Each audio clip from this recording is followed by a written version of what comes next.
வணக்கம், இது அரண்சை. நான் தேவா பாஸ்கர். நீங்கள் பார்த்து கொண்டிருப்பது டீப் டைவ் பாட்காஸ்ட். இன்னைக்கு எபிசோட்ல எந்த டாபிக் பேச இருக்கோம் அப்படின்னா, ஒரு டார்க் சைட் ஆஃப் சினிமா அல்லது சினிமாவின் மறுபக்கம் அப்படின்ற ஒரு டாபிக் தான் விவாதிக்க இருக்கும். காரணம், ரீசெண்டா நடந்த அபிநய் அப்படின்ற ஆக்டரினுடைய மரணத்தை எல்லாருமே பார்த்திருப்பீங்க. அவர் முன்னாடி நடிச்ச திரைப்படங்கள்ல ரொம்ப ஒரு பயங்கரமான ஒரு யங்ஸ்டரா, ஒரு பெண்களால் விரும்பப்படக்கூடிய அந்த மாதிரியான ஒரு கலர்ல இப்படி நிறைய அம்சங்களோட ஒரு விரும்பப்பட்ட ஒரு மனிதராக அவர் இருந்தாரு. அதுக்கப்புறம் ரீசெண்ட் டேஸ்ல அவருடைய ஹெல்த் கண்டிஷன் பத்தி நிறைய வீடியோஸ் வரும். இவரா இப்படி ஆயிட்டார் அப்படின்ற மாதிரி நிறைய யூடியூப்ல வீடியோஸ் எல்லாம் பார்த்திருப்பீங்க. அவருடைய மரணம் நேற்று நடந்தது.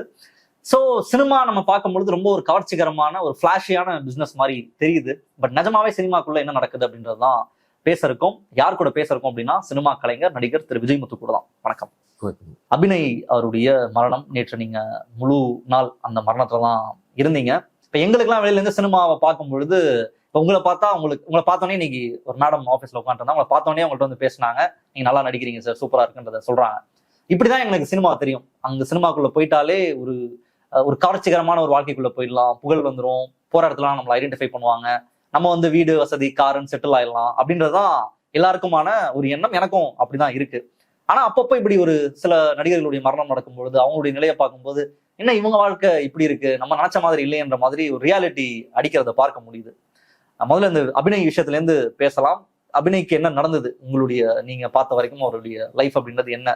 நம்ம பார்த்தது ஒரு பிரபலமான ஒரு மனிதராக தான் அவரை பார்த்திருக்கோம். அவருக்கு என்ன நடந்ததுன்னு பேசலாம். அபிநய் நல்ல திறமசாலியா இருந்திருக்காரு.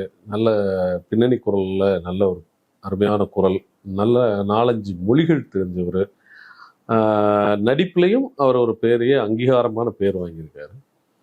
பட் அதை அவருடைய குடும்பத்தினுடைய இழப்புகள் அவரை மிகப்பெரிய போதைக்கு அடிமையாயிருக்குன்னு இப்ப தெரிய வருது. நமக்கு அவருக்கும் பரிச்சயம் கிடையாது.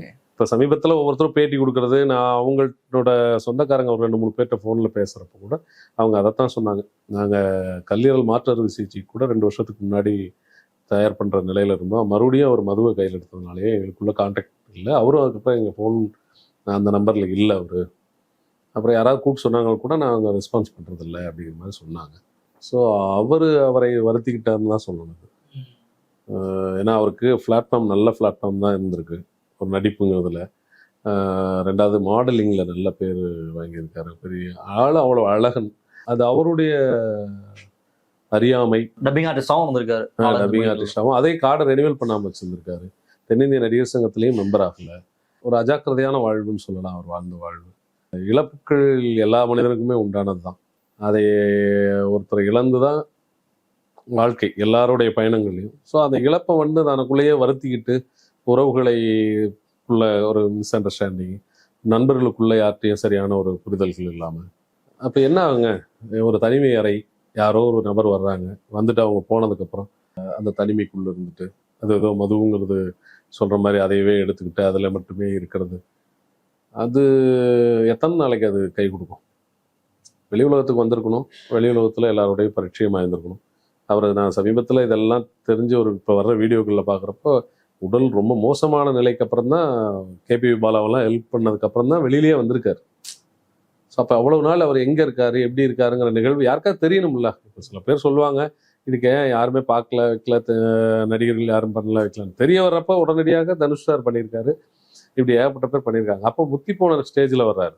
ஸோ அதுதான் அவருடைய இழப்புக்கான காரணம். சரி சார், இப்போ நீங்க சொல்லும்போது அவர் யாருமே உங்களுக்கு தெரியல அப்படின்றதான் சொன்னீங்க. பரிச்சயம் கிடையாது, ஆனால் போய் நிற்கிறேன் அப்படின்றத சொல்றீங்க. ஏன் அப்படி நிற்கிறீங்க? அண்ட் மற்றவங்கலாம் பார்க்க முடியல, பெரிய பெரிய நடிகர்களோ அல்லது யாரும் வந்து பார்க்கறதெல்லாம் பார்க்க முடியல. உங்களுடைய இந்த ஜேர்னி அப்படின்றது எதனால? போய் ஒரு நடிகர் இறந்து போகிறாரு, நம்ம போய் நிற்கணும் அப்படின்றது. இப்போ நீங்க அபிநய் அப்படின்றவர் ஒரு பாப்புலர் ஆக்டரா இருக்காரு, அதனால எனக்கு தெரியுது நீங்க போய் நிக்கிறீங்கன்றது. இந்த மாதிரி மற்ற நடிகர்களுக்கும் போவீங்களா? எங்களுக்கு தெரியாத நடிகர்களுக்கும் நீங்க போறீங்களா, இல்ல என்ன பண்றீங்க? இது என்ன அப்படின்றது? இது என்னன்னாங்க, நான் இது சோசியல் ஒர்க்குங்கிறது எனக்கு 2019 அந்த சமயங்களில் வந்த கொரோனாவுக்கு அப்புறம் தான் நான் அதில் ரொம்ப இன்வால்வ்மெண்ட் ஆனது. ஏன்னா அப்போ ஒரு சில இயக்குனர்களே இந்த ரோட்ல உணவுக்கு இல்லாமல் இந்த மாதிரி, அதாவது என்னன்னா, நான் ஒரு பெரிய படைப்பாளி, எனக்கு எல்லாம் தெரியுங்கிற அவங்களுடைய மனநிலையை வச்சுட்டு இதே சாலிகிராமம் ரோட்ல ஒரு மிகப்பெரிய இயக்குனர்லாம் உணவின்றி இருந்தார். அவர் பேர் சொல்ல வேண்டாம். அவங்க என்னன்னா, அப்போ ரோட்டோரமாக இருக்கக்கூடியவர்களுக்கு ஏதாவது நம்மளால முடிஞ்சது சமைச்சு கொடுக்கலாம் அப்படின்னு சொல்லிட்டு வீட்டில் சமையல் பண்ணி எடுத்து கொடுக்க போகிறப்ப தான் தெரியுது அந்த டைமில் கடைகள் இல்லை எல்லாம் இல்லை. அப்போ பார்த்துட்டு வீட்டில் இருந்து அதை நம்மளால் முடிஞ்சதுல செய்யறதுக்கு ஆரம்பிச்சோம். அப்படி செய்யறதுக்கு ஆரம்பிக்கிறப்போ அந்த சமயங்களில் ஒரு 2 வாட்ஸ்அப் குழுக்கள் தென்னிந்திய நடிகர் சங்கத்தின் சார்பாக வந்து ஆரம்பித்து நண்பர்கள் உதவி பண்ணுற மாதிரி, அதாவது உங்கள் நிலை தெரிஞ்சால் அதை ஃபோட்டோ எடுத்து அதை அந்த குரூப்பில் மட்டும்தான், வெளியுறவர்கள் கிடையாது, அதில் போட்டுவிட்டு இவங்களுக்கு உங்களால் முடிஞ்சது உங்களோட முடிஞ்ச தொகையை கொடுத்தீங்கன்னா இவங்க மருத்துவ செலவுக்கோ இல்லை மெடிசனுக்கோ உதவும். இப்படி ஆரம்பிக்கப்பட்டது. 2வது நீங்கள் சொல்கிற மாதிரி அத்தனை மீடியாக்களும் பத்திரிகையாளர் ஊடகங்கள் எல்லாமே வந்து என்னென்னா, ஒரு மறைந்த நடிகர் பிரபலமாக இருந்தால் மட்டுமோ அங்கே போய் நிற்கிறாங்க, இது பண்ணுறாங்க. ஸோ அது எல்லாருமே போயிடுற இடம். நாடக கலைஞர்கள், இந்த மாதிரி தெரியாதவங்க, அவங்களுக்கு ரொம்ப பேர் போய் நிற்கிறது கிடையாது. நல்லா இந்த ரோட்டோரங்களில், வடபள்ளி ரோட்டோரங்களில் எத்தனையோ வயது முதிர்ந்தவர்கள் ரசத்தோட சாப்பிடுங்க, நான் சாப்பிட்டு ரொம்ப வருஷம் ஆச்சு அப்படின்னு கேட்டவர்களுக்கு கூட நான் வீட்டில் வந்து அதுக்காக ஸ்பெஷலாக பண்ணி எல்லாம் எடுத்துக்கணும். ஸோ அந்த மாதிரி இதில் வர்றப்ப நான் யாருக்காக இருந்தாலும் போய் நிற்பேன். தீப்பெட்டி கணேசன் ஒருத்தர், அவர் பால் வாங்க கூட காசு இல்லைன்னு சொன்னார், அவருக்கு பண்ணுவோம். எவ்வளோ கலைஞர்களுக்கு பண்ணியிருக்கோம். அப்புறம் மருத்துவத்தில் எனக்கு அண்ணன் பூச்சி முருகன் அவர்கள் ரொம்ப நட்புல அண்ணன் மாதிரி தான் எனக்கு. அவர்கிட்ட நான் ஒரு 3 ஆண்டு காலமாகவே யாராவது மருத்துவ சிகிச்சைக்கு ரொம்ப முடியாமல் இருக்காங்க அப்படின்னா மேல் சிகிச்சைகளுக்கு அவரால் முடிந்த பண உதவி. நடிகர் கார்த்திக், நடிகர் சங்கத்தினுடைய பொருளாளர் அண்ணன் விஷால் அண்ணன் அவர்கள், இவங்கெல்லாம் எவ்வளவோ பண்ணுறாங்க. நம்ம அது கரெக்டான முறையில் கொண்டு போய் சேர்த்துனா அது கண்டிப்பாக அவங்க பண்ணுறாங்க. அந்த மாதிரி என்னால் கொடுக்கறக்கான சூழல்கள் இல்லைனாலும் பிறரிடமிருந்து அவங்களுக்கு கொண்டு போய் சேர்த்த வேண்டிய இடம் சேர்த்து அவர்களை நல்லபடியாக காப்பாற்றி கொண்டு வரது. அந்த மருத்துவமனையில் போய் கொரோனா டைம்ல எல்லாம் மருத்துவமனைக்குள்ளே யாரும் போக பயப்படுவாங்க. அந்த டைமில் எவ்வளவோ பேரை கொண்டு போய் ஹாஸ்பிட்டலில் சேர்த்து பெத்த ஒரு பையனெல்லாம் என் கூட அம்மா வர்றாங்க, அந்த வண்டியில் வரமாட்டாங்களாம். அப்படியும் மனிதர்கள் இருக்காங்க நான் பார்த்து. நான் இன்னொரு பையன் எடுத்துகிட்டு போய் மேக்கப் யூனியனில் ஒரு பையன், ஐயாச்சாமின்னு பேர், அந்த பையன்தான் அவன் மருத்துவமனையில் படுக்க மாட்டாங்களாம். அம்மா, சொந்த அம்மா அங்கே இருக்காங்க, வெளியில இருந்து கூட பார்க்குறவங்க இருக்கிறான். அப்போ நாங்கள் 2 பேரும் இருந்து அந்த அம்மாவை காப்பாற்றி வெளியில் கொண்டு வரோம். ஸோ அப்படியெல்லாம் ரொம்ப நிகழ்வுகள் பண்ணியிருக்கோம். சூப்பர் குட் சுப்பிரமணியன்னு சமீபத்தில் அவர் மருத்துவமனையில் தூக்குறக்கு கூட எல்லாரும் யோசிப்பாங்க. அந்த மாதிரி நேரத்தில் நண்பர்கள் 2-3 பேர் வந்தாங்க, அவங்களும் சேர்ந்து தூக்கி மருத்துவமனையில் வச்சு. எல்லாரும் போகாத இடத்துல நீங்க போயிருக்கீங்க, இங்க வந்து பிரபலமா இருக்கிறதுனால நீங்க நிக்கிறது வந்து தெரியும். இப்போ என்னோட கேள்வி வந்து என்னன்னா, நான் தொடக்கத்துல சொன்னால சினிமா அப்படின்றது ரொம்ப கவர்ச்சிகரமான ஒரு தொழில். அங்க போனா வந்து எதுக்குமே வந்து குறைச்சல் இருக்காது. பணம், பேரு, புகழ், நீங்க எல்லாமே அனுபவிக்கலாம். அந்த மாதிரியான ஒரு லைஃப் ஸ்டைலுக்குள்ள போயிடலாம். அதாவது ஒரு ரொம்ப சாதாரண நிலையில இருந்து அப்படியே டப்பு நம்ம லைஃப் தலைகளா மாத்துற ஒரு இடத்துக்கு சினிமா கொண்டு போயிடும். ₹1 போட்டு ₹10 எடுக்கிற இடம் அப்படின்னா சினிமா வெளியில இருந்து பாக்குறாங்க. ஆனா நிஜமா சினிமா எப்படி இருக்கு? ஏன்னா நீங்க சொல்ற மாதிரி இந்த மாதிரி நடிகர்கள், இயக்குநர்கள் எல்லாம் கைவிடப்பட்டு இருக்காங்க, வாழ்க்கையை முடிச்சுக்கிறாங்கன்ற லெவல்ல நம்மளுமே நிறைய பார்த்துருக்கோம். அதுவும் நடக்குது. அப்படி இருக்கும் பட்சத்துல இப்போ நீங்க சினிமாக்குள்ள எப்படி போனீங்க? ஆக்சுவலா சினிமா நடிகர்கள் இருக்காங்களே, அவங்க நம்ம வந்து எப்படி பிரிச்சு பாக்குறது? இந்த மாதிரி சூப்பர் ஸ்டார் ரேஞ்சில் இருக்கக்கூடிய கேட்டகரி, நம்ம சொல்றது இந்த பணம், பேர், புகழ்ன்றது ஒருத்தர் ஒரு சைடு தான் போயிடுது, மத்தவங்க ரொம்ப சாதாரண நிலையில தான் இருக்காங்களா? எப்படி புரிஞ்சுக்கலாம்? உங்களுடைய சினிமா ஜேர்னல் இருந்து கூட சொல்லலாம். சினிமா ஜேர்னல்ங்கிறத நீங்க அந்த பார்வையில வந்து சினிமாவுக்கு வர்றவங்க கண்டிப்பா தோல்வியாளர்களாக தான் இருப்பாங்க. அப்படியா? நான் வந்து பேர் வாங்கிடுவேன், புகழ் வாங்கிடுவேன், பணம் சம்பாதிப்பேன் அப்படிங்கிற எண்ணம் வந்து வந்ததுன்னா அவங்களுக்கு வருவதும் தெரியாது, மறைவதும் தெரியாது.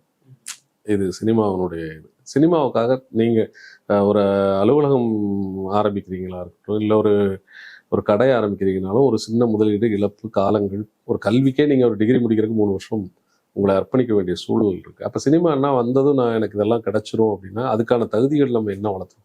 இப்போ நான்லாம் 12 வயசு சினிமாவுக்கு வரப்போ அப்போ எனக்கு பெயர் புகழ்லாம் வரும்னு நான் கனவு கண்டிருந்தோம். சினிமாவை பார்த்தோம், கலையை பார்த்தோம், ரசித்தோம், ஒவ்வொருத்தருடைய அந்த வசன உச்சரிப்பு இதெல்லாம் பார்த்துட்டு நான் கல்வியே போகலை, 6ஆம் வகுப்புக்குள்ளேயே பாதியில் முடிச்சுக்கிட்டேன். அதனால சினிமாவுக்கு வந்து நம்மளை வளர்த்துக்கிறதுக்கான திறமை, அங்கீகாரம் இருக்கணும். நிறைய இயக்குனர் ஆகணும்னா நம்ம ஒரு 10 இயக்குனர்கிட்ட ஒர்க் பண்ணதை விட நம்ம என்ன அவுட்புட் கொடுக்க போகிறோம், மக்களுக்கான கதைகளை நம்ம என்ன பண்ண போகிறோம், அதை நம்ம எப்படி இன்னொரு திரைமொழியாக அவங்கள்ட்ட கொண்டு போய் சேர்த்த போகிறோங்கிறது எல்லாத்துலேயுமே, நடிப்பாக இருக்கட்டும், எல்லா விஷயத்துலையும் அவங்கவுங்க வளர்த்துக்கிறது தான். அதன் மூலமாக வந்தால் சினிமா நல்லா ஆரோக்கியமாக தான் எல்லாரையும் வைக்குது. அதில் வந்து எந்த குறையும் கிடையாது. நீங்கள் எப்படி எடுத்துக்கிறீங்கிறத பொறுத்து தான் இருக்குது. அபிநயா இருக்கட்டும், இதுக்கு முன்னாடி இருக்கிற எந்த கலைஞர்களாக இருக்கட்டும், அவங்களுக்கெல்லாம் ஒரு சினிமா நல்ல அங்கீகாரம் தானே கொடுத்துருக்கு. ஒரு நல்ல படம் அறிமுகமாக, இப்போது நல்ல அறிமுகங்கள். இன்றைக்காவது நீங்கள் சொல்கிற மாதிரி ஒரு தொலைத்தொடர்புக்கு மொபைல் இருக்கு, ஒருவேளை நம்ம சாப்பிட்றதுக்கு இல்லைன்னா ஒரு வண்டி எடுத்துட்டு பொண்ணு வண்டி ஓட்டுறாங்க, அந்த வண்டியை ஓட்டிக்கலாம். அம்மா உணவகங்கள் இருக்கு. நாங்கள் வந்த காலத்தில் இப்படிலாம் எதுவுமே கிடையாது. அன்னைக்கு வந்து இந்த சினிமாக்காரங்களில் பாதி பேர் பார்த்தீங்கன்னா ரொம்ப போராட்டங்களை எதிர்கொண்டவர்கள். நம்பிக்கை மட்டும்தான். ஆமா, நம்பிக்கை, திறமை. நம்பிக்கையே திறமை. அன்னைக்கு வர்றவங்க வந்து சினிமாவில் உள்ள வர்றது ரொம்ப கஷ்டம். மீறி போனால் ஒரு 10-20 இயக்குனர்கள், பெரிய இயக்குனர்கள் இருப்பாங்க. ஏன்னா அப்போ வந்து ஃபிலிம் கேனு அந்த 20 இயக்குனர்லாம் ஒரு 30 ப்ரொடியூசர்ஸ் இருப்பாங்க. வேலை கிடைக்கிறது கஷ்டம். ஆனால் கிடைச்சிட்டா அவன் அந்த இடத்த தன்னை அடையாளப்படுத்திக்கிறதுக்காக உழைப்பு எல்லாமே கண்டிப்பாக கிடைக்கும், அதுக்கான பயன்படுத்திக்கலாம். இப்போ வரவங்க ஈஸியாக சினிமாக்குள்ளே வந்துடலாம், ஆனால் நீடிக்கிறது ரொம்ப கஷ்டம். அந்த பேர் புகழ் மட்டும் கிடைக்குதுன்னு நினச்சிட்டுக்கலாம், அது ஒரு நாள் அப்படியே கடந்து போயிடும். உழைப்பு தான் மெயின் முக்கியம். அதுக்கு நீங்கள் எவ்வளோ உங்களை அர்ப்பணிக்கிறீங்களோ அதுக்கு எந்த தொழிலாக இருந்தாலும். சினிமாவும் அதுதான். சினிமாவில் நீங்கள் வந்து யார் வேணாலும் இப்போ இன்றைக்கி வந்து உடனடியாக பப்ளிசிட்டிக்குள்ளே வர்றாங்கல்ல. யூடியூப்பில் ஒன்று பண்ணுறாங்க இன்றைக்கி, அவங்க எல்லாம் இன்றைக்கி பார்த்தீங்கன்னா லட்சக்கணக்கில் சம்பாதிக்கிறாங்க. ஆனால் அவங்க நீடிக்கிறாங்களான்னு பார்த்தீங்கன்னா ரொம்ப பேர் நீடிக்க முடியாது. யூடியூப்ல சினிமாக்குள்ளேயும் வராங்க. அவங்க சினிமாக்குள்ளே வந்ததுக்கப்புறம் தன்னை யூடியூப்ல இருந்து நம்ம வந்துட்டோம், இல்லை ஒரு சேனல்லேருந்து 100 பேர் வந்துட்டாங்கிறதுனால நம்ம 1,00,000 பேர் நம்ம சேனல்லேருந்து வந்துடுவோம் அப்படின்னு நினைக்கிறது, அந்த நம்பிக்கை தவறானது. நம்ம வருவதற்காக நம்ம என்ன விதைக்கிறோம் அப்படிங்கிறது தான். அதான் நீங்கள் 12 வயசுல வந்தீங்கன்னு சொன்னீங்க சினிமாக்கு. இப்போ உங்களுக்கு என்ன வயசு சொல்லலாம்? வயசு 47. ஓகே, கிட்டத்தட்ட 35 வருஷம் ஆயிடுச்சு. நீங்க உங்களை தக்க வச்சுக்கிட்டீங்க. இன்னமும் நீங்க ரெலவெண்டா இருக்கீங்க. உங்களுக்கு திரைப்பட வாய்ப்புகள் வருது. நீங்க ஒரு டைம்லயே உங்க படம் நடிச்சுட்டே தான் இருக்கீங்க. இப்போ உங்கள்ட்ட என்ன இருந்தது மத்தவங்கள்ட்ட மிஸ் ஆகுதுன்னு நினைக்கிறீங்க? மத்தவங்கள்ட்ட இல்ல வாழ்க்கை இழக்கிறாங்க அப்படின்னு பட்சத்துல அந்த தொழில ஒரு ஓட்டம் அப்படின்னு என்னன்னாங்க, பல தியாகங்கள் பண்ணி தாங்க சினிமாக்குள்ள வெற்றி அடையணும்னா அது உங்களால வருமானத்தை நிரந்தரமா உங்களை நம்பி இருக்கிறவங்களுக்கு கொடுக்கறது ஒரு சேலஞ்சா இருக்கும். உங்களுடைய குழந்தைகளுடைய கல்விக்கு ஒதுக்குற நிதி பணமா இருக்கட்டும், உங்க குழந்தைங்களுடைய அடுத்த லெவலுக்கு வளர்த்துறதுக்கு பல தியாகங்கள் பண்ணணும், பல போராட்டங்கள் கடத்தே ஆகணும். ஏன்னா இது எப்படி சொல்றது, ஒரு கடலுக்குள்ள போட்டிருக்கிற மாதிரி தான் நம்மளுடைய வாழ்க்கை. சில பேருக்கு கிடைக்கிற மாதிரி எல்லாருக்கும் கிடைச்சிரும் அப்படின்னு சொல்ல முடியாது. இது ரொம்ப பெரிய சேலஞ்சிங்காக தான் இருக்கும். அது எல்லாரும் இப்போ இந்த பிம்பம்ங்கிறத ஒன்றை ரசிச்சுட்டு வந்துட்டு அதுக்கப்புறம் எனக்கு அது கிடைக்கல இது கிடைக்கல, அப்புறம் ஒரு 2 படம் கிடைக்கும், என்ன பண்ணிடுவாங்க, ஒரு 2 சீரியலோ 2 படமோ கிடைக்கும், உடனே என்ன பண்ணுறது, தன்னை மிகைப்படுத்திக்குவதற்காக ஒரு ஆடம்பர கார், ஒரு ஆடம்பரமான ஒரு பங்களா, ஆடம்பரமான தன் வாழ்வு, அதை ஒரு 2 சீரியல் போகிற வரைக்கும் இருக்கும், ஒரு 2 படம் வர்ற வரைக்கும் இருக்கும். அதுக்கப்புறம் இன்னொருத்தர் அது உங்கள் சம்பளத்தை கம்மியாக வாங்குறதுக்கு இன்னொரு 10 பேர் கியூவில் நிற்பாங்க. அப்போ அது யார் ப்ரொடக்ஷன் யாருக்கு முக்கியத்துவம் கொடுப்பாங்க? அவங்களுக்கு கொடுப்பாங்க. அப்போ இங்கே முன்னாடி வந்து நீங்கள் கட்ட வேண்டிய இஎம்ஐ அது இதுலெல்லாம் பிரச்சனையாகும். அப்போ நம்ம என்ன பண்ணோம், ஒரு சராசரி மனிதனுக்கான வாழ்வில் வாழ்ந்து அதுலேருந்து ஸ்டெப் பை ஸ்டெப்பாக வந்தோம்னா கொஞ்சம் நம்மளுடைய வாழ்வாதாரத்தை சீரோடு வச்சுக்கலாம். ஆனால் அதுக்கு பெரிய இழப்புகள் கொடுத்தே ஆகும். இப்போ சினிமான்ற இண்டஸ்ட்ரி வந்து ஒரு பெரிய ஒரு மாயை, அதில் வந்து விழுந்துடுறாங்களா, நிலை தடுமாறிடுறாங்களான்னு கேட்குறேன். இப்போ நீங்க வந்து அதை கரெக்டாக ஹேண்டில் பண்ணிட்டேன் அப்படின்றது பேசல. நான் ரொம்ப ஹேண்டில் பண்றதுக்கு இந்த பக்குவம் வரைக்கும் நான் ரொம்ப இழந்திருக்கேங்கிறேன். என்ன இழந்தீங்க? வாழ்க்கையவே இழந்திருக்குங்க. எல்லாருக்கும் உறவுகள். நான் சமீபத்தில் தோழர்கிட்டயே நான் இதுக்கு முன்னாடி ஒரு உரையாடலையே சொல்லியிருப்பேன். இந்த மஞ்சுமெல் பாய்ஸ் ரிலீஸ் அப்போ என் கண்ணீர்ல பதில் சொல்லியிருக்கேன். அவ்வளோ இழப்புகள்லாம் இருக்குங்க. அது ரெண்டாவது, எனக்கு இப்போ அபிநய் மாதிரி லாங்குவேஜ் தெரியாது, ஒரு மாற்று மொழி பேச தெரியாது, எனக்கு ஒரு இங்கிலீஷில் உங்களோடு எனக்கு உரையாட தெரியாது. இப்படி எனக்கு தெரிந்ததை நான் பண்ணி அதில் எப்படி நம்ம ஒரு நல்ல பேர் எடுக்கணும். இப்போ 100 பேர்கிட்ட கெட்ட பேர் எடுக்கிறதுக்கு ஒரு 5 பேர்ட்டையாவது கெட்ட பேர் எடுக்காமல் நம்ம இருக்க முடியாது. ஒரு சம்பளத்தினால் மன வருத்தங்கள் ஏற்படலாம், இல்லை ஒரு உதவி இயக்குனருக்கும் நமக்கு ஒரு கருத்து வேறுபாடுனால அவர் போய் 4 படம் பண்ணார், 4 படத்துலையும் நம்மளை உள்ள வராத அளவுக்கு பண்ணிடுவாங்க. இது எல்லாமே சேலஞ்ச் பண்ணணும். இது எல்லாமே பேலன்ஸ் பண்ணி வீட்டுக்கு போனோம்னா வீட்டில் நிம்மதியாக பேச மாட்டோம், நம்முடைய குணம் மாறும். ஏன்னா வருமானம், தேவைகள், அது எல்லாமே ரொம்ப போராடி தான் நாங்கள் இந்த பக்குவம் வந்திருக்கிறோம். அதனால் அந்த ஒவ்வொருத்தருக்கும் ஈஸியாக கிடைக்கிறவங்கள பார்த்துட்டு நம்ம அந்த முடிவுக்கு வந்துடக்கூடாது. ஒரு பள்ளியில் வகுப்பறையில் 1ஆவது ரேங்க் வாங்குற மாணவன் இருக்காங்கன்னா அதுக்காக நம்ம எஃபைட் 58லேருந்து என்ன போடணுங்கிறது தானே முயற்சி. நான் 58ல் இருக்கேன்னு ஃபீல் பண்ணுறதோ இல்லை அவரை சுற்றி இருக்கிறவங்க ஃபீல் பண்ண வச்சிட்டாங்களோ அந்த பையனோட வாழ்வு ரொம்ப கஷ்டமாயிடும். அதை ஊக்குவிக்கிறதும். அந்த மாயைன்றது எப்படின்னா இருக்கும், சினிமாக்குள்ள போயிட்டோம், அப்படின் போது நம்ம லைஃப் மாறுறதை நம்ம பார்ப்போம். நம்ம நிலை தடுமாறுறதுக்கான அந்த ஸ்பேஸ் வரும்ல, அது எப்படி நடக்கும்னு கேட்கிறேன். என்ன மாதிரியான அது வழிகள் இல்ல, பணத்தின் வழியாகவா இல்ல புகழின் வழியாகவா எப்படின்னு கேட்கிறேன். பணம் புகழ் ரெண்டுமே தான். உங்களை நீங்க இப்ப சமீபத்துல வர்ற கலைஞர்கள் எல்லாம் பாக்குறோம், பார்த்ததுமே அடுத்த நாள் அவங்கள கொண்டாடுறோம். அதை கொண்டாடிட்டு 2வது படம் 3வது படம் காணும்னா மறந்துடுறோம். அந்த அடிப்பாங்க, மறக்கலாம் மாட்டாங்க, போட்டு சாத்துவாங்க. அது அதோட நமக்கு என்னன்னா, அது ஐயோ இது வரலையே அது வரலையே, நம்ம இது ஒரு நாள் வேலை இல்லைன்னாவே ஒரு மன உளைச்சலுக்கு ஆயிடும். நீங்க எவ்வளவுதான் சம்பாரிச்ச புகழ் உச்சியில இருந்த கலைஞர்கள், மிகப்பெரிய நடிகர்களா இருந்தவங்களை கேட்டீங்கன்னா, மரணிக்கிறப்ப கூட நான் அந்த கேமரா முன்னாடி மரணிச்சிடணும்னு நினைப்பாங்க. என்ன காரணம்னா, அதுல வாழ்ந்துட்டு ஒரு வீட்டுல இருந்து அந்த அந்த வாழ்க்கை விருப்பப்படாது. அந்த உழைத்து கலையில போய் நடிச்சு அந்த முன்னாடி நின்று அதுக்கான ஸ்பேஸை உருவாக்கி அவங்களுக்கு வீடை விட அந்த கேமரா தான் குடும்பமா தெரியும். அந்த இது ஒரு நாள் இல்லைன்னா மன உளைச்சலா இருக்க ஆரம்பிச்சிடும். ரொம்ப அடிக்டிவா இருக்கும் அந்த மாதிரி. ஆமா, அது கேமரா முன்னாடி நடிக்கிறது, அந்த கிளாப்ஸ் எல்லாமே அது ஒரு கலைஞனால் உணரக்கூடிய ஒரு விஷயம். யாருன்னே தெரியாத ஒருவன் நம்மை கட்டி அணைத்து ஒரு புகைப்படம் எடுப்பாங்க. ஒரு சகோதரன் போல் பாதிப்பான். நீங்க எங்கேயாவது ஒரு பஸ் ஸ்டாண்ட்ல நிற்கிறீங்கன்னா, உங்களை அந்த இடத்துல ஒரு கலைஞனா இருந்தா உங்களை ஒரு 10 பேர் இல்லைன்னு சொல்லாம உங்களுக்கு 10 பேர் அண்ணே என்னென்ன இல்லைன்னு சொல்லி உங்களை நம்ம பஸ் வச்சு விட்டுருவாங்க. நீங்க யாரோ தெரியாத நபர் போய் யார் கேட்டா என்னப்பா கையால் நல்லா இல்லையா.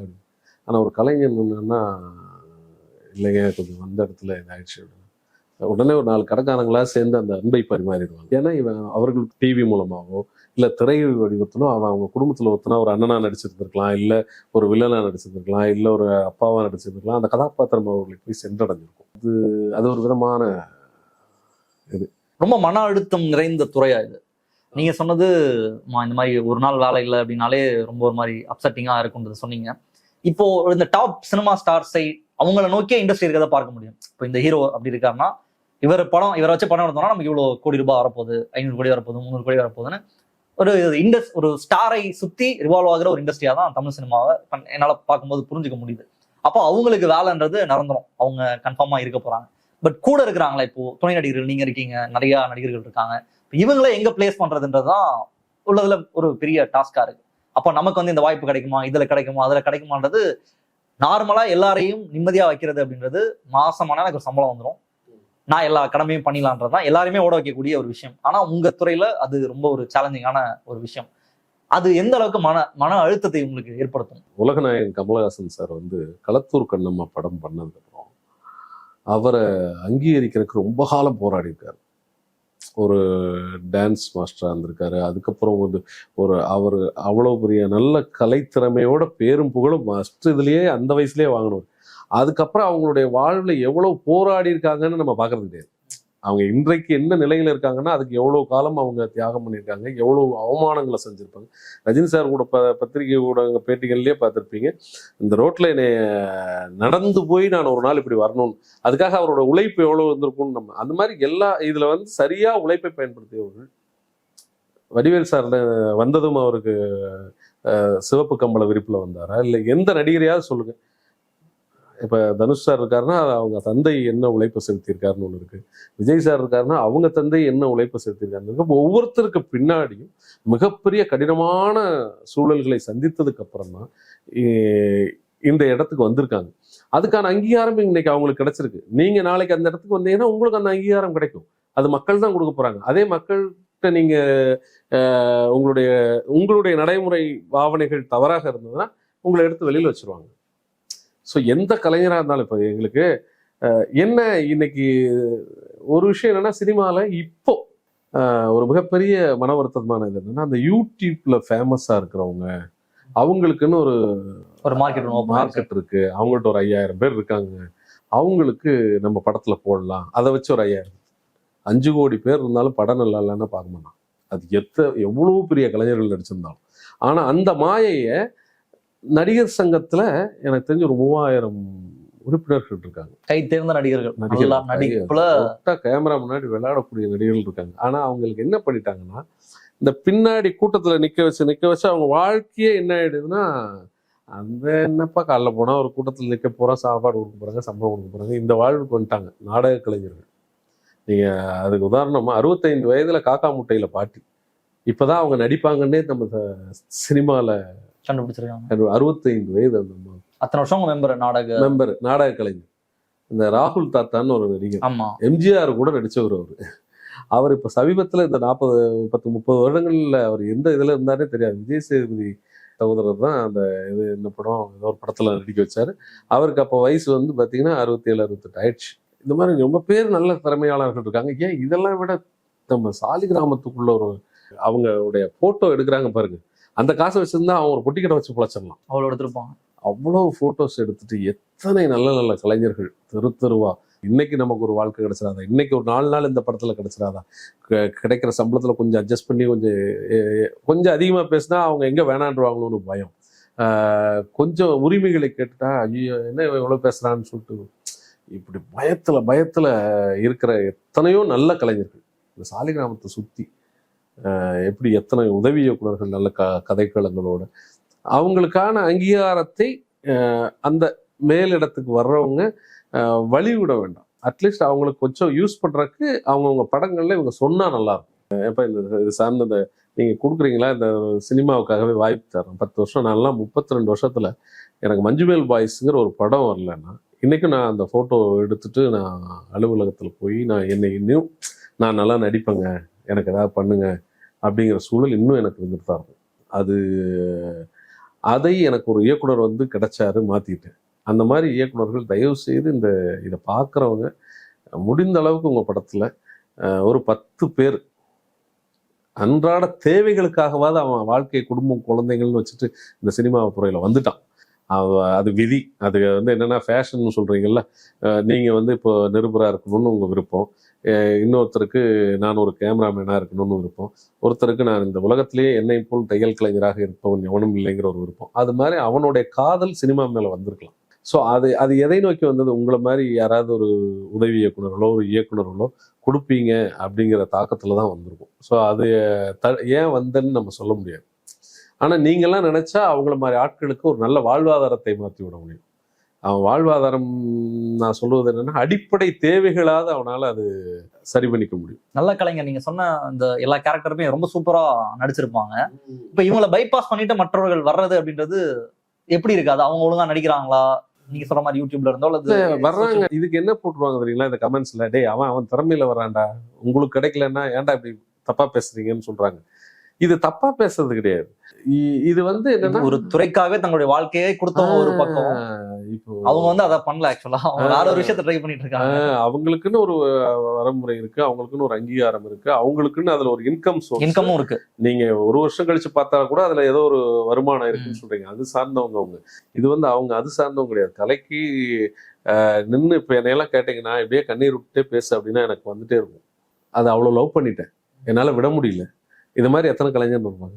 நடிப்பை லவ் பண்ணிட்டேன், வந்துட்டேன், என் பொண்டாட்டி என்ன மதிக்க மாட்டாங்கிறானே, தாய் தந்தை மதிக்க மாட்டான், இப்படி எவ்வளவு ஃபீலோட இருப்பான். அவனை விட்டு பாருங்க, கேமரா முன்னாடி அவன் கண்டிப்பா 100 பேர்ல 10 பேராவது நல்ல கலைஞர்கள் தெருவில் இருக்காங்க. அந்த அவங்களுக்கு நீங்க எதுக்காக இதை சொல்லணும்னா இந்த பிளாக் ஏதோன்னு சொன்னீங்க பாத்தீங்களா, இன்னொரு பக்கம் அப்படின்னு கேட்டீங்கன்னா இவங்க எவ்வளவு பேர் இருக்காங்க இந்த மாதிரி நாடக சங்கம் நடிகர் சங்கம்ல உறுப்பினர்கள்லாம் எவ்வளவு பேர் இருக்காங்க? அவர்களை பயன்படுத்துவதில் என்ன சிக்கல் இருக்கு? இது பயன்படுத்துவதில் என்ன சிக்கல்னாங்க, இதுக்கு முன்னாடி வந்து நடிகர்களை வந்து துணை நடிகர்கள்ட்டு தென்னிந்திய நடிகர் சங்கம் இன்னொரு சங்கம் இருக்கு பெப்சியில, இவங்களையெல்லாம் வந்து வெளியூர் படப்பிடிப்புகள்ல ஒரு 10 பேரை கூட்டு போவாங்க.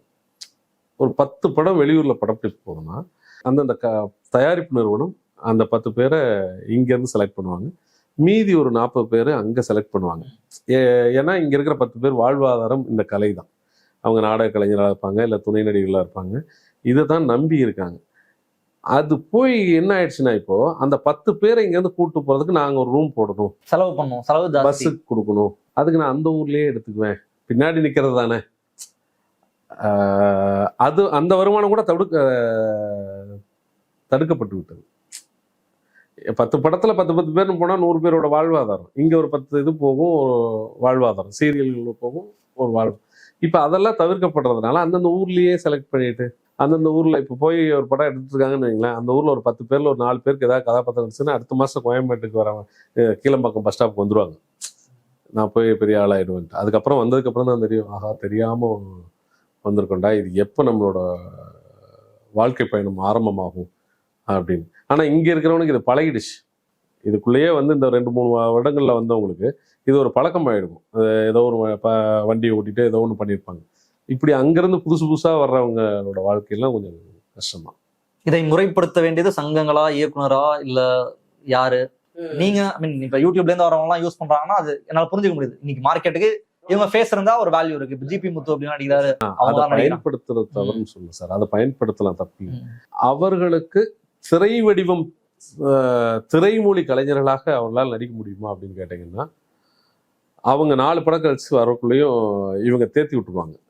இந்த ஸ்கூல் கற்றுக் கொடுத்துரும். அப்போ அவங்க வந்ததுக்கப்புறம் அவர் நல்லா நடிப்பாருங்க அப்படிங்கிற பேர் வந்துடும். ஆனால் இங்கே எல்லாமே வச்சுக்கிட்டு அந்த 4 படத்துக்கு வாய்ப்பு கிடைக்க வேண்டிய ரோட்டில் தானே நின்றுருக்காங்க.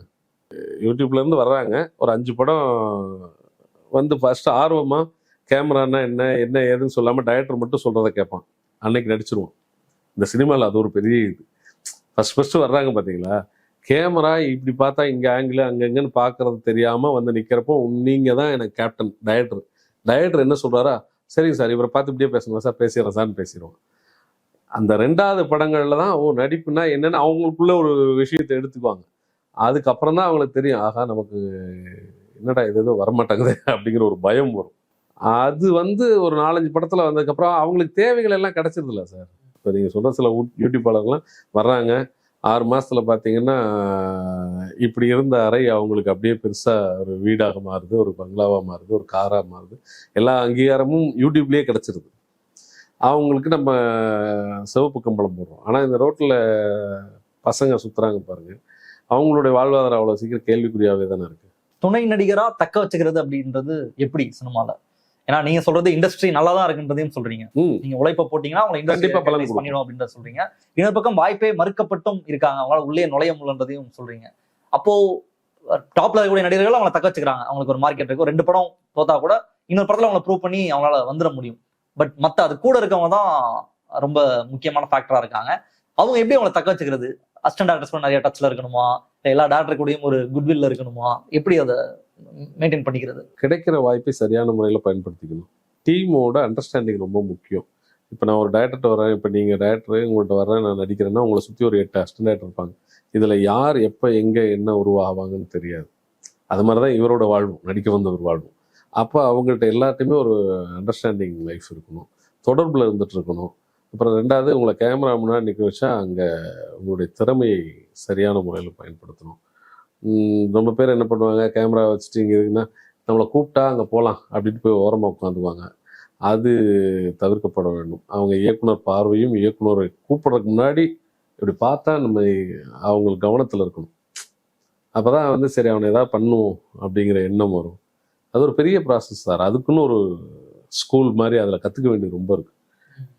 அது அவங்களுடைய தனிப்பட்ட இது. அவங்க ஏன் வெற்றியை நோக்கி அதிகமாக பயணிக்க முடியாது அப்படின்னு. இப்போ எனக்கெல்லாம் அது ஒரு காரணம் தான். நான் வந்து எனக்கு அந்த மாதிரி எதுவுமே கிடையாது. நான் கொஞ்சம் ஒரு மாதிரியே இருந்தேன். கோவப்படுறீங்களா? அதான் நான் சொன்னேன். அதனால எனக்கு தாமதமாயிருக்கலாம். ஏன்னா நமக்கு விரக்திகள் காரணமாக இப்போ வந்து ஒரு பக்குவம் வந்தோம்னா, இதுக்கு முன்னாடி விரக்திகள் என்னடா ஒன்றும் எவ்வளோ அடுத்தவங்களை பார்த்து போராமை வராது. நமக்கு ஒரு டைரக்டர் ஏதாவது பண்ண மாட்டாங்கிறாங்களேங்கிற ஒரு மன வருத்தங்கள். அதனால சில பேர்கிட்ட டக்குன்னு ஏதாவது பேசிடுவோம். அதனால கூட தாமதமாக இருக்கலாம். இந்த வருத்தம் இருக்கா? மலையாளத்திலேருந்து ஒருத்தர் நம்மளை கரெக்டாக ஐடென்டிஃபை பண்ணியிருக்காருன்ற வருத்தம் இருக்கா? அது கிடையாது. ஏன்னா என்னை அங்கே போகுவதற்கு கற்றுக் கொடுத்தது தமிழ் சினிமாவில் உள்ள எல்லா இயக்குனர்களும் தான். அவங்ககிட்ட இருந்து ஒவ்வொன்றா கற்றுக்கிட்டதுனால தான் மொழி தெரியாத ஒரு இயக்குனருக்கு என்னுடைய முகம் பேசி நடிக்க முடியும்னு அவர்கிட்ட ப்ரூவ் பண்ண முடியுது.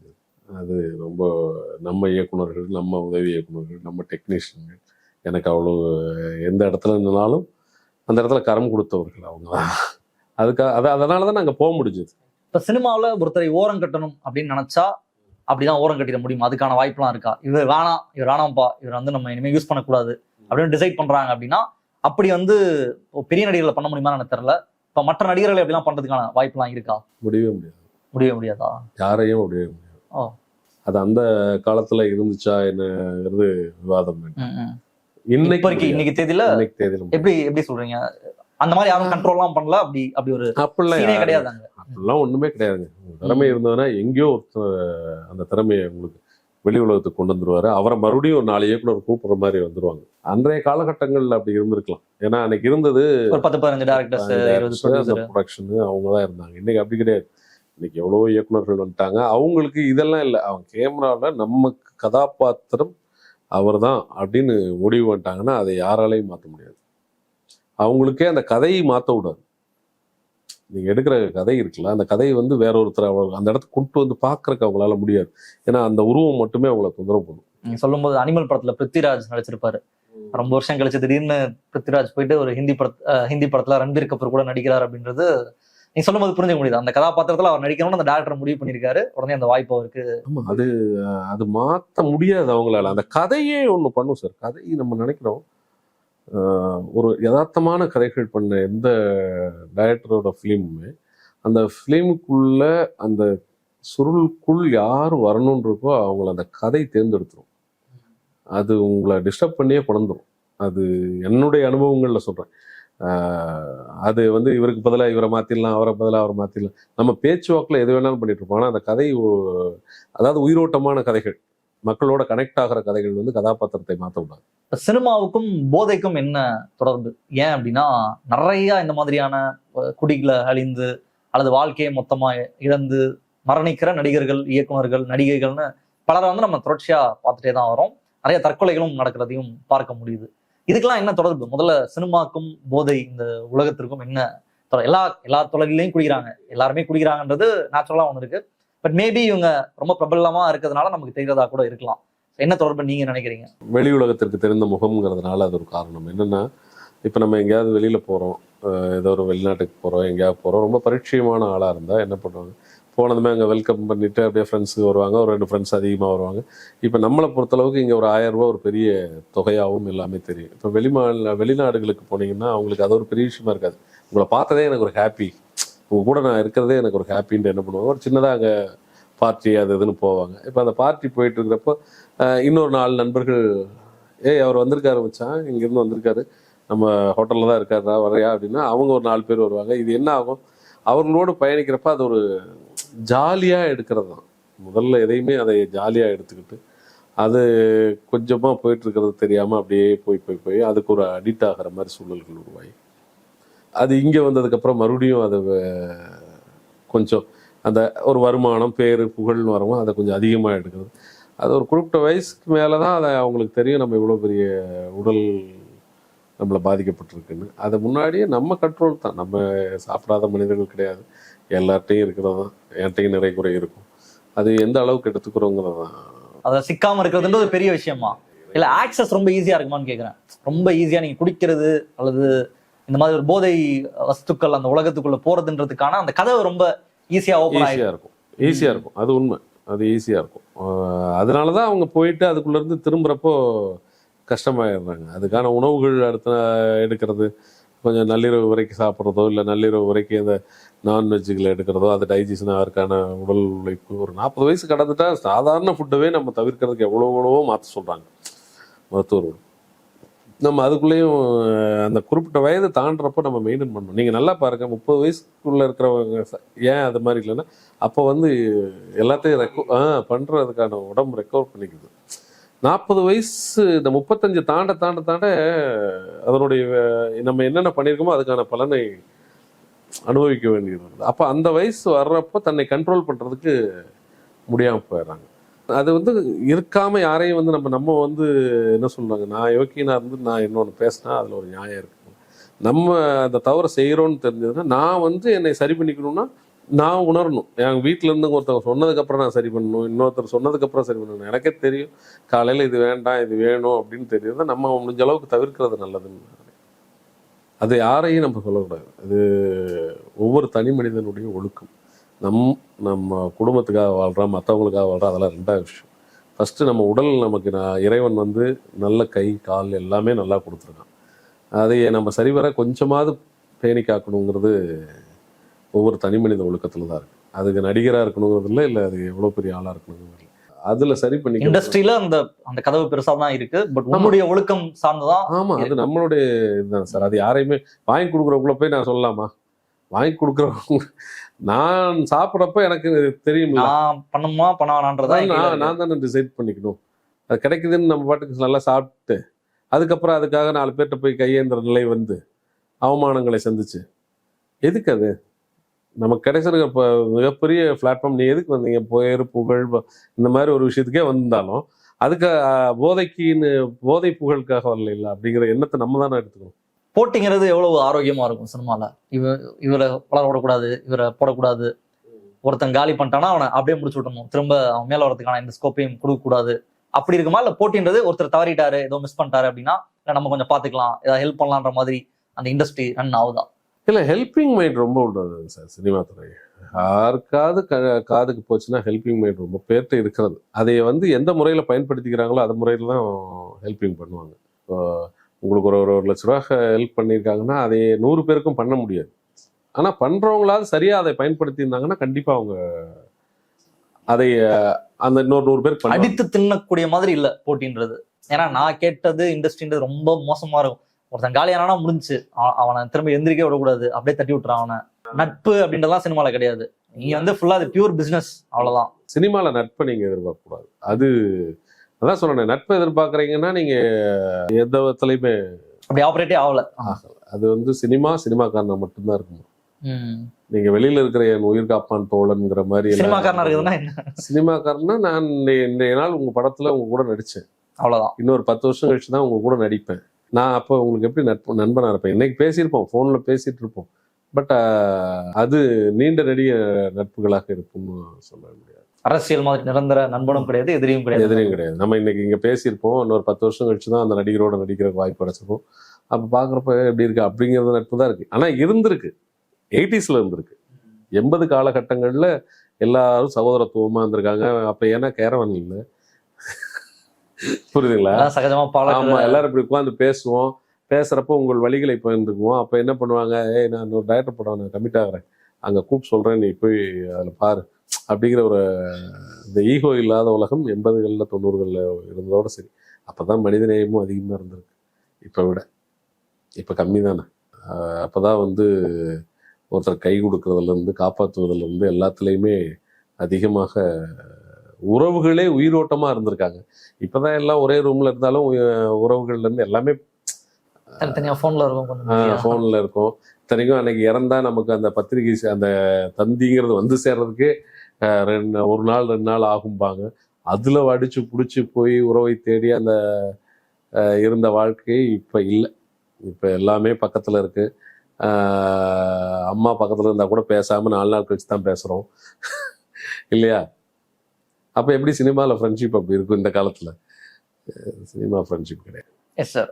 ஒரு கேள்வி என்னன்னா, கொஞ்சம் சினிமால வந்து பிரபலம் ஆவாங்கல்ல, அவங்களுக்கு வந்து ஒருவேளை சினிமா வாய்ப்புலாம் கிடைக்கல, அவங்க தக்க வச்சுக்க முயற்சி செஞ்சிருக்காங்க, கிடைக்கலன்னு கூட வச்சுக்கலாம். மற்ற வேலைகளுக்கு போவது அப்படின்றது உங்களுக்கு ஒரு மிகப்பெரிய ஒரு பாரமாகவோ அல்லது அந்த வேலையே என்னால வேற வேலைக்கு செய்யவே முடியாது, வாழ்வோ சாவோ சினிமா கூட தான் அப்படின்ற ஒரு மனநிலை உருவாகுமா? இப்ப எந்த ஒரு வேலைக்கு போனாலும் அந்த வேலை ஒழுங்கா செட் ஆகலாம்னு வச்சுக்கோங்க, பிடிக்கல அப்படின்னா சரி வேற வேலைக்கு போகலாம், எப்படியோ நம்ம சர்வே ஆகலாம்னு தோணும். சினிமாக்குள்ள இந்த மாதிரி மனநிலை இருக்கா? கண்டிப்பா. காதலி கூட விட்டுட்டு போனாலும் பரவாயில்ல, என் தொழில் நான் விட மாட்டேங்கிறது தான் சினிமா விடலாம். இது வேற ஒரு காதல். இந்த காதலை உண்மையா நேசிச்சவங்களால இந்த தொழில் விட்டு போக முடியாது. நீங்க அது 1,00,000 ரூபாய்க்கு வேலை கிடைச்சா கூட போய் அங்க இருக்க மாட்டான்.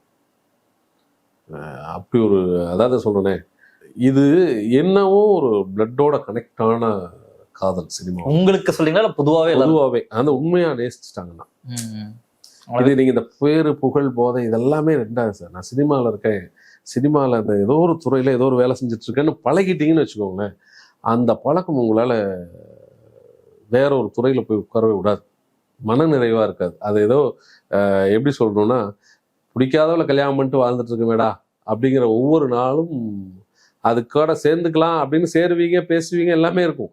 ஆனா பட் அந்த நிம்மதி அதுல இருக்காது. இது என்னை மட்டும் இல்லை, நான் சார்ந்து பார்த்த சினிமாவை நேசித்தவர்கள் மிகப்பெரிய எழுத்தாளர்கள்ல இருந்து எல்லாருமே சொன்னது, ஐயா வாலியா இருக்கட்டும், கண்ணதாசன் ஐயா இருக்கட்டும், இவங்களுடைய எழுத்துக்கள், வைரமுத்து ஐயா, இவங்க எழுதியிருக்கிற எழுத்துக்கள்ல கூட, ஏன்னா உங்களுக்கு சினிமா ஏன் அப்படின்னு நான் சொல்றேன்னா, கடவுளை காட்டினது சினிமா தான்.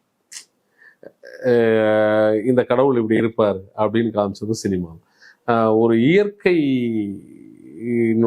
ஓசை ஒலிகள் கேட்டதும் நம்ம இசை தான், அதுவும் சினிமா. ஸோ எல்லாமே நம்ம அந்த இதுக்குள்ள இருக்கிறதுனாலயா என்ன ஒரு காரணம்னு தெரில. ஆனா அதை லவ் பண்ணி உயிரோட லவ் பண்ணனால வேற துறைக்கு போக வேண்டியது. அதை முதல்ல வேலையாவே பார்க்க முடியாது. அது வேலையா பார்த்துட்டா நீங்க வேலையா பார்த்தவங்க எல்லாம் போயிடுவாங்க. நீங்க நல்லா யோசிச்சு பார்த்தீங்கன்னா அது வேலையா பார்த்து பிசினஸா பார்த்தவங்க எல்லாம் மேக்சிமம் வேற வேற துறையில போயிட்டே இருப்பாங்க. அவங்களுக்கு இது இதாகாது. நடிப்போ இல்லை அது இசையாகவோ இல்லை இயக்குனராகவோ இந்த மாதிரி எந்த ஒரு இதுல அவங்க எடுத்திருந்தாலும் அவங்க கிடைச்சது ஒரு ட்ரூப். அதை என்னமோ சொல்லுவாங்கல்ல, புலிவாலை பிடிச்சா விட முடியாதுங்கிற மாதிரி சினிமாவை பிடிச்சா விட முடியாது.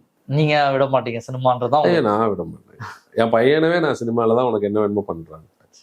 ஏன்னா அந்த பாதை கடினமாக இருக்குன்றது உங்களுக்கு அதை பத்தி நான் கவலைப்படல. நான் கஷ்டப்பட்டேன், நீ கஷ்டப்பட மாட்டேன், நான் உன்னை கஷ்டப்படாம பார்த்துக்குவேன். நீ கஷ்டப்பட்டு தான் வரணும். நான் உணவுக்கு கஷ்டப்பட்டேன், குடும்பத்தை நடத்த கஷ்டப்பட்டேன், எல்லா கஷ்டத்தையும் இனிமேல் உனக்கு நான் அந்த கஷ்டத்தை உனக்கு வர்றவங்களுக்கெல்லாம் இருக்கவே இருக்காது, உன் மனைவிக்கு வர்றவங்களுக்கு இருக்காது. நீ உனக்கு பிடிச்சிருக்கா இந்த துறை ஓ, இதை விட உலகத்தில் நான் பார்க்குற வறுமை எல்லாத்தையுமே தாங்கணும், பசியை தாங்கணும், எல்லாமே தாங்கும்.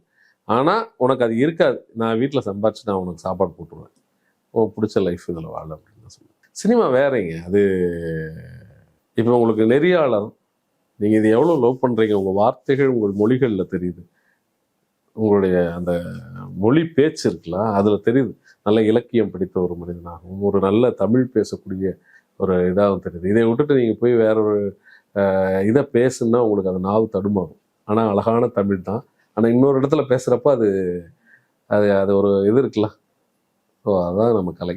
இந்த பேரு புகழ் அப்படின்றது மற்ற வேலைகளுக்கு போக விடாம தடுக்குதா? அது நீங்க சொல்றது லவ் பண்றதுன்றது ஒண்ணு.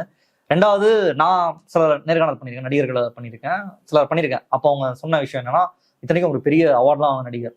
அவர் என்ன பண்ணாரு, நான் போன டைம்ல அப்போ என் கூட வந்த ஒரு பையன் வந்து கொஞ்சம் சிகரெட் மட்டும் வாங்கிட்டு வாங்க அந்த கடையிலன்னு சொல்லிட்டு ஒரு பேக்கெட் வாங்கிட்டு வாங்க, நான் போய் வாங்கலாம், கொஞ்சம் நல்லா இருக்காது. ஏன்னா அவருக்கு தெரியும், மக்களுக்கு எனக்கு தெரியும், நான் போய் வாங்கிட்டு வர்றதுன்றது எனக்கு ஒரு மாதிரி இருக்கு அப்படின்றத சொன்னாரு. இன்னொருத்தர் கேட்கும்போது அவர் சினிமால தான் வேலை பார்த்தாரு, இன்னைக்கு அவருக்கு வேலைலாம் பெருசா இல்லை. இப்போ என்னால் போய் வேற வேலை பார்க்க முடியல, நான் போனேன்னா நீ தானே இது, இப்போ நான் தண்ணி கேன் போடா கூட நீங்க அவரு தானே அப்படின்னு சொல்லி எனக்கு கேட்பாங்க. அது எனக்கு ரொம்ப கஷ்டமா இருக்கும். மக்களும் வந்து இதெல்லாம் மாத்திக்கோங்க, இது ஒரு வேலைன்னு நினைங்க அப்படின்ற மாதிரிலாம் சொல்றதை பார்க்க முடியுது. அந்த பேரு புகழ் பிரபல்யம் வந்து மற்ற வேலைகளுக்கு போவதை வந்து தடுக்குதா அப்படின்ற ஒரு கேள்வி எனக்கு இருக்கு. மற்ற வேலைக்கு போறத அதனால தடுக்குதுன்னு சொல்ல மாட்டேன். நான் இப்போ நீங்க இந்த சாலினாத்துல எங்க வேணாலும் பார்க்கலாம், லுங்கியை கட்டிட்டு தான் சுத்துவேன். அது வந்து என்னன்னா நீங்க அதைய உங்க மனநிலையில ஏற்றி வச்சுக்கிறீங்க. நான் இன்னைக்கும் வந்து ஒரு சாதாரண ஆட்டோ ஓட்டுறேன், என்ன வருமானம் வரும், எனக்கு நல்ல வருமானம் வந்தாலும் இது நிரந்தரம் இல்லை. நல்லா தெரிஞ்சுக்கோங்க, இது நிரந்தரம் இல்லை. நம்ம அங்கே குடி கொண்டுட்டு இருப்பதுக்கு நமக்கு அடுத்து 10 பேர் வந்துட்டே இருக்கிற இடம் இங்கே. நான் இன்னைக்கு வருமானம் எனக்கு அது லட்சங்களாக இருந்தாலும் சரி, என்ன வருமானம் வருதோ அந்த வருமானத்தை ஒரு 10 மாதத்திற்கான தேக்க நிலையில் ஒரு ஆட்டோக்கார அண்ணன் என்ன பண்ணுவார், அவர் போய் ஒரு வருமானம் வந்ததுன்னா இது ஒரு 10,000 ரூபா வந்துச்சு, அந்த 10,000 ரூபாயில நமக்கு இந்த மாதம் 4,000 ரூபா தான் செலவுனா 4,000 ரூபா போக மீதி 6,000 ரூபாயை அடுத்த மாதம் வேலை இல்லாத நிறுவனம் இது. அடுத்த மாதம் படப்பிடிப்பு இருக்குமான்னு சொல்ல முடியாது, அடுத்த மாதம் நமக்கும் அந்த கம்பெனிக்கும் செட் ஆகுமான்னு தெரியாது. அப்போ நீ அந்த தயார் கொள்றதுக்கு நீ இதையெல்லாம் நான் இவ்வளவு இதை கற்றுக்கிட்டது, இந்த சொன்ன பார்த்தீங்களா, இந்த விதை வழிகள் எல்லாம் கற்றுக் கொடுத்தது தான் இந்த இடத்துக்கு வந்தப்போ நம்ம இதை தேக்க சொல்லுவோம். அப்போ நீங்கள் எதுக்கு அந்த இடத்துக்கு போகணும்னு மனநிலை வருது. அப்போ அதையே மாதிரி நீங்கள் போய் ஏன் இதுக்கு முன்னாடி தண்ணிக்கேன் எடுத்தா என்ன தப்பு, நீங்கள் போய் உங்கள் மனநிலை ஏன் அவனை பார்க்குறீங்க? என் வீட்டு வேலைப்பா சார். அஜித் சார் சொன்னார் சார், வீட்டில் எல்லா உறவுகளும் வந்து பாத்திரம் எல்லாம் போட்டு அப்படி இது பண்ணி போட்டு அப்படி போவாங்களாம் சாப்பிட்டு எல்லாம். இவர் நைட் 11 மணி 12 மணிக்கு எல்லாரும் அந்த குழந்தைங்க ஃப்ரெண்ட்ஷிப் எல்லாம் வந்து சாப்பிட்டோம். இவர் எடுத்து கழுவி அதை நான் சுத்தமாக, இது என் வீடுங்க, நான் சுத்தம் வைக்க கேட்டது என் கடமைங்கன்னாரு. அவர் சொன்ன வார்த்தை எனக்கு ரொம்ப இதாச்சு. ஒரு பெரிய பெரிய ஆட்கள் எனக்கு சொல்லதில்லை, அதெல்லாம் நான் எடுத்துக்கிட்டேன். வாசலில் லுங்கி கட்டிட்டு அந்த செடிகளை கட் பண்ணுறது, வாசலை கூட்டிக்கிறது, அதை சுத்தமாக வைக்கிறது, இதெல்லாம் நீங்கள் எங்கேருந்து வந்தது அது உங்களுக்கு? அந்த நான் தண்ணி கேன் எடுக்கிறதுக்கு போனால் தண்ணி கேன் கொடுக்குறோம் என்ன இது, நான் என் வீட்டுக்கு இருக்கிறேன், அந்த தண்ணி சாப்பிட்றதுக்கு நீங்கள் வந்து அந்த தன்மை உங்கள்கிட்ட எதுக்கு போச்சுன்னு கேட்குறேன். நடிகர் ஆயிட்டலாம், அதையே நீங்கள் எடுத்துக்கிட்டீங்க. அங்கீகாரம் கொடுத்தவர்கிட்ட போய் அந்த அங்கீகாரம் கொடுத்த சகோதரர் தான், ஆமாப்பா நம்ம வீட்டுக்கு எடுத்துட்டு இருக்கேன்ப்பா சொல்லுங்க, அசால்ட்டாக சொல்லிட்டு போயிடுற விஷயம் தானே. நம்ம மேலே ஏற்றிக்கிட்டோம்னா கஷ்டம் சார்.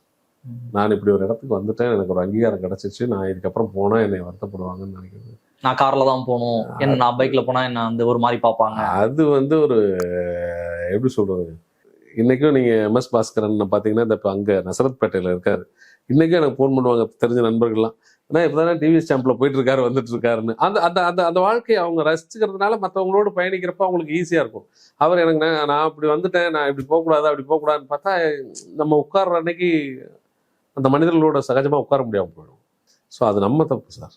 நீங்க சொன்னதுல சீக்கிரம் கண்டுபிடிச்சேன் நான், வாழ்க்கையை எப்படி எளிமையா வச்சுக்கிறது அப்படின்றத வந்து அது உங்களை சஸ்டைன் பண்ணிருக்குன்றத நான் உங்களோட பேச்சுன்னு கூட எனக்கு அது அதுக்கு வாழ்ந்து பழகிடணும் சார். ஒரு நாள் நம்ம ஒரு படப்பிடிப்புக்கு ஃப்ளைட்ல போவோம், ஒரு நாள் கார்ல போவோம், ஒரு நாள் இங்கிருந்து இங்கே தானே அப்படிம்பாங்க. அந்த அட்ஜஸ்ட்மெண்ட் ஆஃப் லைஃப்பை நம்ம வாழ கற்றுக்கணும். அதுக்கான சூழல் இருந்தால் போகலாம். அதுதான் நம்ம பழகிட்டோம், எனக்கு அதுதான் வேணும்னு அடம்பிடிச்சா அது தப்பு இல்லை. அந்த நிலையற்ற தன்மையை ரசிக்கணும் சினிமாவில். சினிமாவில் நிலையற்ற தன்மையில தான் வாழணும். ஓகே, அதுதான் நான் உள்ளதே கஷ்டமாச்சேன்னா, ஒரு வேலையோட அடிப்படை அப்படின்றது ஜாப் செக்யூரிட்டி தான்.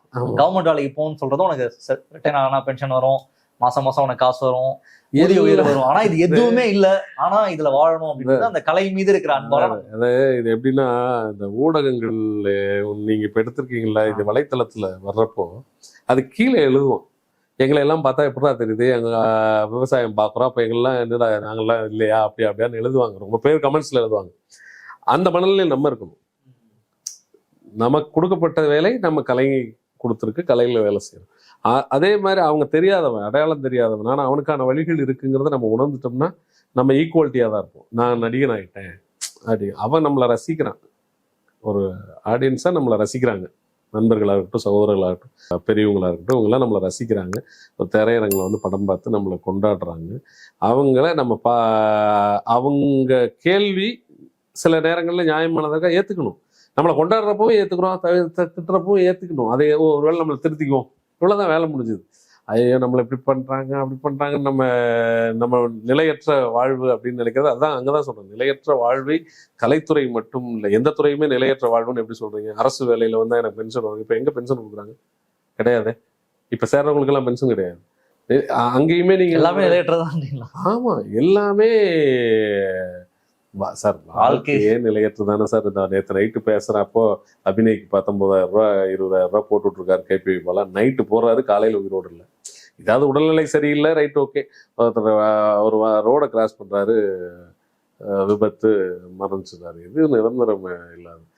அந்த நிரந்தரத்துக்கு முன்னாடி நீங்க பண்ண வேண்டியதுதான் இந்த சில சேமிப்பு, சில உடல் கட்டுப்பாடுகள், இதனை எக்ஸசைஸ் எடுக்கிறது அது உங்க விருப்பம். ஆனால் இருக்கிற உடம்புக்குள்ள விஷத்தை எவ்வளவு எடுக்கணும்னு ஒரு அளவு இருக்கு. இவ்வளோதான் அப்படின்னா அவ்வளோ எடு, அதுக்கு மேலே தாங்காதுன்னு தெரிஞ்சா நீங்கள் கண்ட்ரோல் பண்ணிக்கோங்க. ஃப்ரெண்டு வாங்கி கொடுப்பாரு, அவருக்கு அன்னைக்கு ஒரு நாள் பிறந்த நாளாக இருக்கலாம், ஒரு பெரிய பார்ட்டியாக இருக்கலாம், அடுத்த நாள் இன்னொரு ஃப்ரெண்டுக்கு பார்ட்டியாக இருக்கலாம்.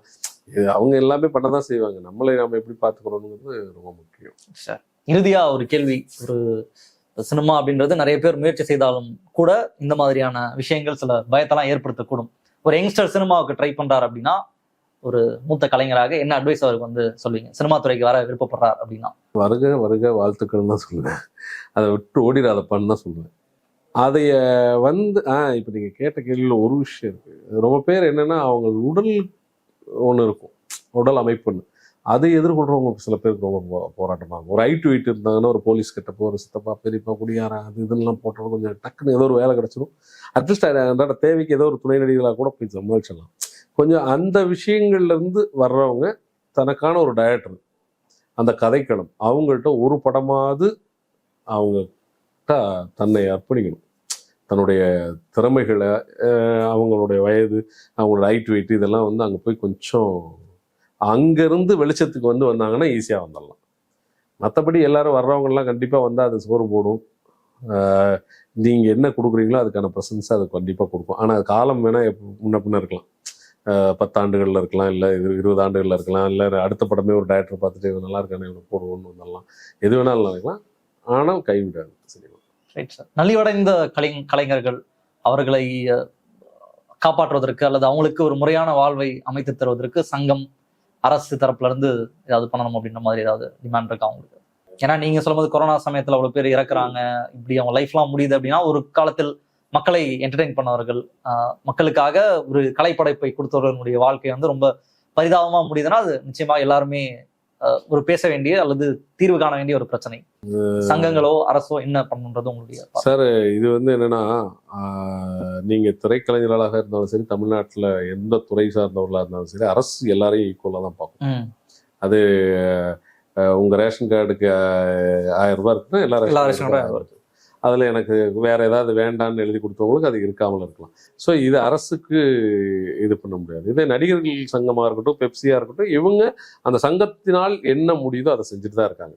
அதாவது நான் தான் சொல்றேன், பிரபல நடிகர்கள் இப்ப அபிநய்ங்கிற ஒருத்தரை நம்ம பத்தி பேசுறதுனால அவர் ஒரு நடிகரா தெரிஞ்சு நம்ம பேசுறோம், கலந்துரையாடல், அதுக்கான விவாதங்கள் நம்ம எடுத்துட்டு இருக்கோம்.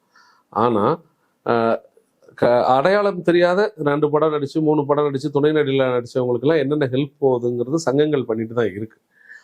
அதை தாண்டி நான் ஆரம்பத்துல இருந்து சொல்லிட்டு இருக்கிறது, அவர்களுடைய வாய்ப்பை அவர்கள் உருவாக்க வேண்டும், அதற்கு தன்னை ஈடுபடுத்திக் கொள்ள வேண்டும், அந்த வேலையை ரொம்ப நேசிச்சு இது பண்ணணும். அதில் வர்ற வருமானத்தை, இன்று எனக்கு 5000 ரூபாய் வந்துச்சுன்னா அந்த 5000 ரூபாயை நான் இன்னைக்கு நான் வர்றப்ப என்ன சேலரியிலேருந்து கொஞ்சம் மேம்பட்டுருக்கணும். அதான் சொல்றேன், படிக்கட்டை அளவு கடந்து எடுத்து வைப்பதை விட அளந்து எடுத்து வைத்தால் அவனுடைய வருமானம், உன்னுடைய தேக்க நிலையை கொஞ்சம் வச்சுக்கிட்டு எடுத்து வச்சேன்னா அது கண்டிப்பா உன்னை, அந்த கலைத்துறையும் சரி, யாருமே உன்னை அவமதிக்கிற மாதிரி உன்னை வச்சிருக்காரு கலைத்துறை. அது என்னுடைய அனுபவங்கள்ல நான் படாத வழிகள் கிடையாது. அதை நான் எப்படி எடுத்து வச்சுக்கிட்டேங்கிறது தான் இன்னைக்கு என்னுடைய வாழ்வாதாரம் ஒரு நல்ல நிலையை நோக்கி பயணிச்சுட்டு இருக்கு. நான் என்ன மாதிரி ஒரு நல்ல நிலைக்கு எல்லா சக நடிகர்கள் வாய்ப்பு தர்றவங்கலாம் வரணும். இதுக்கு மேலே கிடைக்கிறவங்க அவங்களுடைய இறைவன் செயல். ஸோ ஆனால் இதெல்லாம் அவங்களுக்கு அனுபவ பாடமாக இருக்கணும்னு நான் நினைக்கிறேன். சார், நீங்கள் பேசுனதுலேருந்து இண்டஸ்ட்ரி பாசிட்டிவாக தான் இருக்கு. முடிந்த அளவுக்கு நீங்கள் கொஞ்சம் ஒழுங்காக இருங்க, கிடைக்கிற வாய்ப்பு. ஒழுங்காக இருக்குன்னு சொல்கிற அளவுக்கு நம்ம நல்லது கிடையாது. இல்லை ஒழுங்காக இருக்குன்றது இல்லை, ஏன்னா அவங்க பேலன்ஸ் பண்ணிக்கிறதுக்கு கற்றுக்கணும். அதில் குடும்பத்தில் இருக்கவங்களும் கொஞ்சம் ஒத்துழைப்பு கொடுக்கணும். ஏன்னா ஏற்கனவே சினிமாக்காரங்கன்னா போட்டு கொடுக்குறது அது இதுன்னெல்லாம் ஒரு சில வருத்தங்கள்லாம் இருக்குது. அப்படி ஒரு வேளை திருமண பந்தங்கள்லாம் அமைஞ்சதுன்னா இவங்களுக்கும் அந்த பொறுப்பு இருக்குது, வந்த பெண்ணை காப்பாற்றுவதற்கும் அவங்களுக்கு. ஏன்னா நான் அதிலெல்லாம் கொஞ்சம் ரொம்ப மிஸ் ஆக்கிட்டேன். அதான் சொல்கிறேன், அன்னைக்கு வந்து நான் வந்த வயசுல எனக்கு பக்குவம் கிடையாது, கல்வி இது கிடையாது, எதுவும் கிடையாது. அதை வச்சு அன்னைக்கு எனக்கு வாழ தெரியல. இன்னைக்கு இருக்கவங்களுக்கு எல்லாம் ஏதோ ஒரு மேக்சிமம் ஒரு 21 வயசுக்கு அப்புறம் தான் வர்றாங்க. இன்னைக்கு தனக்கான ஒரு உணவுக்கோ எதுக்கோ ஏதோ சைடில் தொழில் பண்ணிட்டு பண்ணலாம். ஸோ அதை மாதிரி பயணிச்சாங்கன்னா நல்லா இருக்கும். சினிமாவில் அவங்களும் ஒரு காலகட்டத்தில் ஜொலிக்கலாம். ரொம்ப நன்றி சார், நிறைய பேசியிருக்கோம். மக்களுக்கு நிச்சயமா பயனுள்ளதாக இருக்கும்னு நினைக்கிறேன். இந்த இதை நிகழ்ச்சியில் கலந்துட்டு உங்களுக்கு கருத்துக்களை ரொம்ப நன்றி தேவா. Thank you sir. வீடியோ பிடிச்சிருந்தா லைக், ஷேர், கமெண்ட் பண்ணுங்க, சப்ஸ்கிரைப் பண்ணுங்க. மற்ற நிகழ்ச்சியில் சந்திப்போம். நன்றி, வணக்கம். வாய்ப்பு இருந்தால் இந்த ரேசர் பே QR கோடுக்குள்ளே நீங்கள் வந்து அதை ஸ்கேன் பண்ணி எங்களுக்கு உங்களால் இயன்றதை விருப்பம் இருந்தால் ஆதரவு தெரிவிக்கலாம்.